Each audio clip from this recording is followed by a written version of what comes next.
Good morning student. मैं राकेश कुमार आप लोगों को क्लास 10 का हिंदी बताने जा रहा हूँ। क्लास 10 का ये क्षितिज है। लेसन 1। लेसन फर्स्ट में है काव्यखंड। काव्यखंड होता है जिसको हम कविता कहते हैं। इसमें है पद। फर्स्ट में है पद। पद में है सूरदास के पद। इनके लेखक कौन है? सूरदास।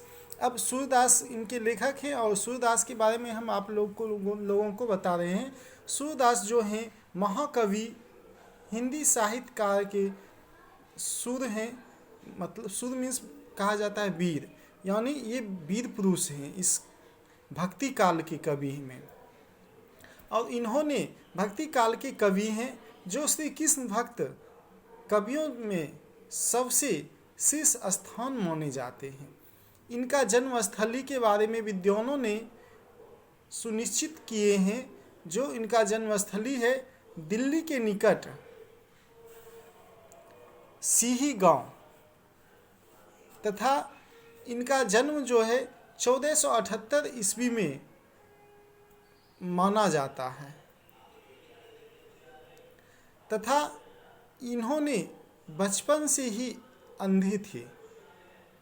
इसकी स्पष्टता जो है कृष्ण की भक्ति लीला में ही बताया गया है, जिसमें इन्होंने लिखे हैं उनके बारे में। इनकी प्रमुख रचनाएं हैं सुरसागर, सुरसारवली एवं साहित्य लहरी। इन्होंने अपनी कविता को ब्रज भाषा में लिखे हैं। इस ब्रज भाषा में भक्ति काल की लीला को दर्शाए हैं, जिसमें श्री कृष्ण की बाल लीलाओं से लेके गोपियों की लीला तक दर्शाए हुए हैं। इनकी हरेक कविता में भक्ति की ही लय पाया गया है, तथा इनमें अलंकार से विभूषित बहुत सारे ऐसे शब्द हैं जो अलंकार से विभूषित हैं, माने जाते हैं। अब सबसे पहले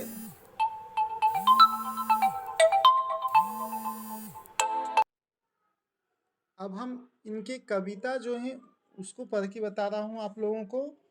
उधो तुम हो अति बरभागी, अपरस राहत स्नेह ताग ते तनाहिन मन अनुरागी। पुरैन पात रहत जल भीतर, तारस देह न दागी। ज्यों जल मोह तेल की गगरी, बुध न ताको लागी। प्रीत नदी में पाँव न बोरियो, कृष्ण न रूप पागी। सूरदास अबलाहम भूरी, गुर चाटी ज्यों पागी। अब इस कविता में उद्धव पर गोपियों ने व्यंग रचे हैं। और वो किस प्रकार व्यंग रच रही है गोपियां, जो कह रही है उद्धव तुम तो अरे बड़ी भाग्यशाली हो, जो तुमने इस प्रेम रूपी संसार में रहते हुए भी अपना इस प्रेम में अपना मन तुम नहीं लगाए हो, किसी के प्रति प्रेम भावना जागृत नहीं किए हो।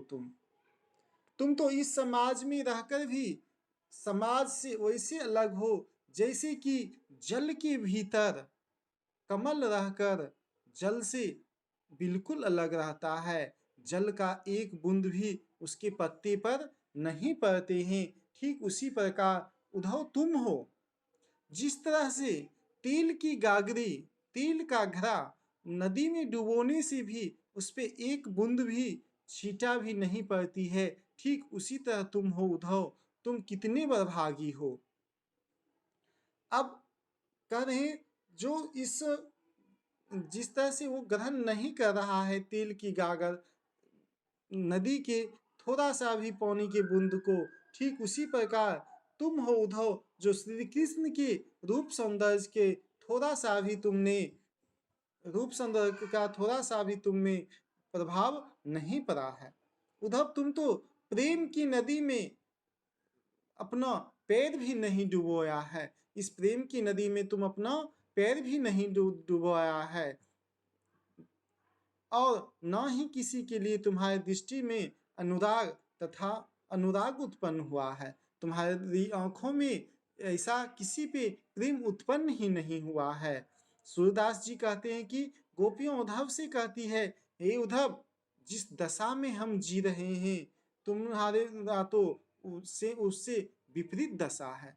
हम तो उनके बिना, श्री कृष्ण के बिना एक पल भी जीने में मुश्किल हो रहा है और तुम पे कोई फर्क ही नहीं पड़ रहा है। हम श्री कृष्ण में इस तरह से लिपटे हुए हैं जिस तरह से गुड़ में, शक्कर में चींटी लिपटी हुई रहती है, ठीक उसी तरह हम लिपटे हुए हैं। सेकंड है, मन ही मन की मौज रही, कहिए कहिए जाए कौन पे, उधव नाही परत कहीं, अवधि आधार आस आवन की, तनमन विथा सही। अब इन जोग संदेश ने सुनी सुनी बहरीन विरह रही, चाहती होती गुरा गुहारी, जा जितही ते उन ते धार वही, सूरदास हम धीर धरी क्यों मर्यादा न लही। अब सेकंड पद में सूरदास ये गोपियां कह रही है श्री कृष्ण, सेकंड पद में गोपियां उद्धव से कह रही है, हे उद्धव, श्री कृष्ण से मिलने की इच्छाएं हमारे मन में ही रह गई। हमें यह उम्मीद थी कि जल्द श्री कृष्ण के दर्शन हो जाएंगे। जिन बातों को ना कहना पड़े उन बातों को हम किससे कहेंगे। अपनी इच्छाएं किससे प्रकट करेंगे।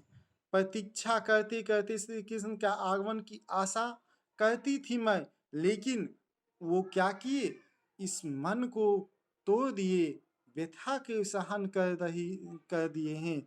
जिस उम्मीद के सहारे मैं जी रही थी, वह उम्मीद को खत्म कर दिए। हम इस उम्मीद से जी रहे थे जो श्री कृष्ण के मुझे दर्शन होंगे, लेकिन यह उम्मीद तो रहा ही नहीं। ये उम्मीद मेरी उम्मीद जो है खत्म हो गई है। अब और तुम जो यह संदेश सुना रहे हो, यह संदेश मुझे बेचैन कर रहा है। मैं मैं अपनी रक्षा के लिए दूसरे का पुकार कर रहा हूँ। तुम ऐसा संदेश मत सुनाओ। मैं इस विरह आग की ज्वाला में जल रही हूँ। ऐसा संदेश तुम मत सुनाओ। जिधर यह प्रचंड अग्नि की धारा बह रही है, वह श्री कृष्ण के में बेचैन होकर उनसे मिलने के लिए व्याकुल है। सूरदास जी कहते हैं, गोपियां कहती है कि अब हम धैर्य क्यों धारण करें। सूरदास, अब हम धैर्य क्यों धारण करें। जब श्री कृष्ण ने अपनी मर्यादा को खो दिए हैं, तो हम अपनी मर्यादा में क्यों रहें। अब हमसे ये बर्दाश्त नहीं हो सकता है। हम नहीं रह सकते, उनके संदेश को नहीं सुन सकते। तीसरा है, हमारे हमारे हरि हारिल की लकड़ी, मन करम बचन नंद नंदन उर, यह दृढ़ करी पकड़ी, जगत सोवत सपन दिवस, निसी कहन कहन जकरी, सुनत जोग लागत है ऐसो ज्यों करावी ककरी, सूतो व्याधि हमको ले आई, देखी सुनी न करी, यह तो सूर तिनहि ले सोपे जिनके मन चकरी।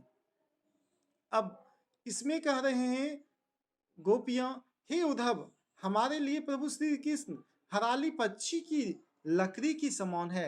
हराली पक्षी एक पक्षी होता है जो अपनी वो क्या करती है, एक लकड़ी को पैर में पकड़ के रखती है, जो उसको ये लगता है जो यही लकड़ी मुझे आकाश तक उड़ने के लिए छोड़ा है, और अगर हम इस लकड़ी को छोड़ देंगे तो हम नीचे गिर जाएंगे। ठीक उसी प्रकार वो गोपियां कह रही है, जो श्री कृष्ण मेरे लिए तो वो हारी लकड़ी के समान है, जिसके सहारे मैं ऊपर तक उड़ सकती हूँ, अनेकों ख्वाबे देख सकती हूँ। जिस तरह से वो अपने पैर में सदैव जगह के रखता है, ठीक उसी तरह से हमने अपने विशाल मन में उस श्री कृष्ण को जकड़ के बैठे हैं, और वचन से नंद बाबा के बेटे को मजबूत से अपने हृदय में पकड़ रखा है। जब नंदन उर, यह दृढ़ करी पकड़ी, जिस तरह हारिल के पक्षी लकड़ी को पकड़ता है, ठीक उसी तरह यहाँ पे श्री कृष्ण को, नंद के बाबा को, बेटे को गोपियों ने अपने मन में जकड़ के रख ली है, कैद करके रख ली है। अब अपने हृदय में पकड़ के रखती है। हम जागते सोते स्वप्न में दिन रात बस कान्हा कान्हा रटती रहती हूँ, कान्हा यानी श्री कृष्ण की ही याद करती हुई रहती हूँ। ऐसे में हे उद्धव, तुम्हारी योग की बातें सुनकर ऐसा लगता है जैसे कि मैंने कड़वी ककड़ी खाए। जिस तरह से तीता खीरा खाते हैं तो पूरा शरीर क्या हो जाता है, तीता थरथराने लगता है, धड़क उठता है, ठीक उसी तरह वो क्या लग रहा है गोपियों को इनका संदेश कड़वी ककड़ी के जैसा लग रहा है। अर्थात तुम्हारा योग ज्ञान कड़वी ककड़ी की तरह ग्रहण करने योग्य है। तुम तो हमारे लिए ऐसा रोग लेकर आए हो जिन्हें ना ही कभी देखा है और ना ही कभी सुना है।